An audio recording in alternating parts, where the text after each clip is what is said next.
हैं क्वेश्चन को। बोला क्या है, एपी आपको दे रखा है ए 10 12, ठीक है। तो ए और डी आपको पता चल गया, ठीक है। आपसे पूछा जा रहा है लास्ट टर्म, तो यानी ए 60 पूछ रहा है, आराम से ए प्लस 59 डी आ जाएगा, a plus n minus one into D.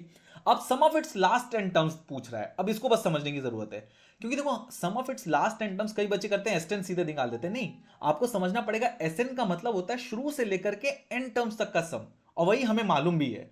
तो उससे रिलेट करके इसके लास्ट 10 टर्म्स क्या हो जाएगा, ए 51 ए 52 ए 53, उन सब का 60 तक का सम, ठीक है। अब समझो यहां पे, ये समझो एस 60 मतलब ए 1 से लेकर के ए 60 तक का सम, एस 50 मतलब ए 1 से लेकर के ए 50 तक का सम। अगर मैं दोनों को माइनस कर दूं तो आपको ये समझ में आ रहा है कि एस 60 में लास्ट के 10 टर्म्स ही तो एक्स्ट्रा थे, बाकी सब एक दूसरे को काट देंगे। तो एस 60 माइनस एस 50 मुझे क्या दे देगा, ए 51 से लेकर के ए 60 तक का सम, और वही तो मुझसे पूछा जा रहा है। तो नॉर्मली मैंने सम ऑफ लास्ट 10 में एस 60 और एस 50 आराम से निकाल लिया, n upon two, two a plus n minus one d, a और डी दे ही रखा है, सिर्फ फॉर्मूला पुट किया और मेरा लास्ट में आंसर आ जाएगा 1170।